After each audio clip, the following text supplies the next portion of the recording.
Now, if you're about to sit your CeMAP 3 exam, this video is for you. And that's because CeMAP 3 has a little bit of a reputation. I'd say around 50% of my students say it's the easiest exam out of the 3 and they breeze through it, but the other 50% really do seem to struggle. A lot of them need 2 or 3 resits before they pass. So I want to break down the exam a little bit, give you an idea of what to expect, because it is different in comparison to CeMAP 1 and 2, and also give you some of the key topics that tend to come up so that you don't get tripped up over them and that you feel confident on exam day. Now, the first thing to remember is that generally people sit CeMAP 3 last. And the really important thing is to remember that there's no difference between CeMAP 2 and CeMAP 3. So when you're given the textbook, if you're using last year's textbook, you will have 29 chapters in there. All 29 chapters apply for CeMAP 2 and all 29 chapters apply for CeMAP 3. Loads of people message me and go, yeah, but Charlotte, where is the CeMAP 3 stuff? Where do I revise for that? It is the whole thing. So actually, if you've passed CeMAP 2, you are ready to sit CeMAP 3 straight away. And what I advise to most people is only leave a couple of days between the exams. I don't recommend you sit the exams on the same day. And that's because if you've ever sat a CeMAP exam, you will probably know how absolutely knackered you are after sitting it. So if you're going to sit CeMAP 2 for 2 hours and then go into another exam that is over 2 hours long, you have already set yourself up at a massive disadvantage. But if you can give yourself a day between CeMAP 2 and CeMAP 3, there is nothing extra that you need to learn. The biggest difference is how the exam is presented to you. So we know that with CeMAP 1 and 2, it's just multiple choice questions. Happy days. With CeMAP 3, it's case study based, but that doesn't mean that you have to write case studies. It means that your screen will be split into 2. And on one side of your screen, you'll be given case studies, as in think 2 or 3 paragraphs of information about a potential client. And on the other side of the screen, you will be given a question. So for CeMAP 3, it is 60 multiple choice questions, and you get 6 case studies in total, 10 questions per case study. Now, unlike CeMAP 1 and 2, it is not split up into units. So with CeMAP 3, it's still a 70% pass mark, but you have to get 70% across the whole thing, which is 42 out of 60 in order to get the pass. If you don't get 42 out of 60, you do have to resit and you will have to pay for the resit. So to loop back round then to the calculation stuff, because in CeMAP 3, this is the one where you get calculation questions. You generally don't get them in CeMAP 1, you don't get them in CeMAP 2. You will definitely get them in CeMAP 3. And if you've never done any work with the calculation stuff, I would recommend that you go over to my other channel, which is the Future in Finance Study channel. I have broken down all of the calculation questions you can possibly get. There's a little handout with them as well, so you can do them over and over again. Those videos are also available in the free version of my e-learning platform. So you can get 12 hours worth of free CeMAP study material in CeMAP 1 and in CeMAP 2 and 3. All the calculation stuff is available there for free.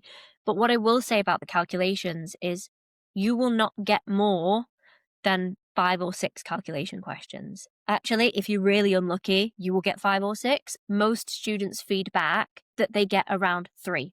So that means it's less than 5% of your overall grade. And if I look at how much time people spend actually practicing the calculation questions, it's too long. You're spending too much time on the maths when it makes up for such a small percentage of your exam. Whereas if you look at something like life insurance and protection, so term insurance, whole of life insurance, and then financial protection like income protection insurance, critical illness cover, sick pay, accident, sickness, and unemployment insurance, all of that stuff, that makes up around 20 to 30% of your grade in CeMAP 3. So if you've spent 4 hours trying to prep for calculation questions, but you've only spent 45 minutes prepping for your life insurance and protection, you've not done it the right way around. Actually, you need to flip those two. Again, if you head on over to the other channel, I did a free live training session on how to apply life insurance and protection for CeMAP 3. And it is a 5-step cheat sheet. If you follow those 5 steps, you will not go wrong with any of the questions in CeMAP 3. And that is my biggest recommendation for CeMAP 3, is to make sure you are super hot on those topics. The other really popular topics that tend to come up for people are things like the support for mortgage interest loan.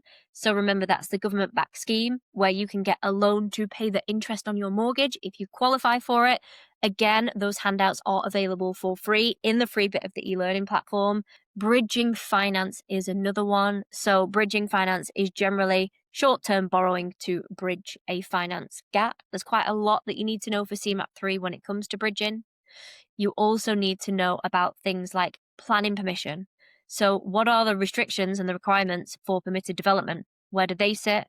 What do you do with people who are struggling to pay their mortgage or who might have had debt problems since they last mortgaged? The whole reason that you get asked about these types of topics is because CeMAP 3 is the exam where they don't necessarily want you to tell them what chapter of MCOBS covers arrears and repossessions. Instead, they want you to know how you would deal with a client that might be in that particular scenario.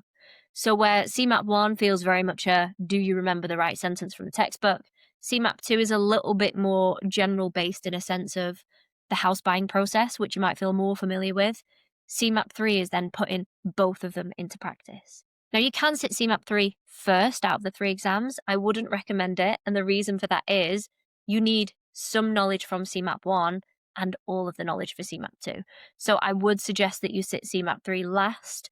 Even if it's the exam that you struggle the most with, you are 2/3 of the way there, which is going to make you way more likely to want it by that point. So the biggest reason that some people really struggle with CeMAP 3 is mindset. And I think that's because if you read online in Facebook groups or forums about CeMAP 3, a lot of people say, I got 20 calculation questions. It was the single worst 2.5 hours of my life, and I'm never going to pass it. You read that and then you think, oh my God, this is going to be really hard. I had the exact same experience. Actually, I would recommend that you stay out of forums and out of group chats just for CeMAP 3. There's a ton of value in those kind of conversations, but a lot of it with CeMAP 3 is going to terrify you more than it's going to help you. So if you've passed CeMAP 2, you are exactly where you need to be. You have the knowledge to pass CeMAP 3. Just be prepared for a paper that looks a little bit different. Now, if you want to get your hands on some case study and exam style questions, you can get those in my e-learning platform for CeMAP 2 and 3. You can also source them directly through the Walbrook Institute's website once you've registered from the exam. They do come at an extra cost, but it is worth knowing what you're up against before you jump into it. I hope this video has been really helpful. As always, please give it a like, please subscribe, and definitely go and check out the free material for CeMAP 2 and 3 in the e-learning platform. There is over 12 hours worth of stuff that you can access for nothing. I'll link it in the description, and I'll see you for the next one.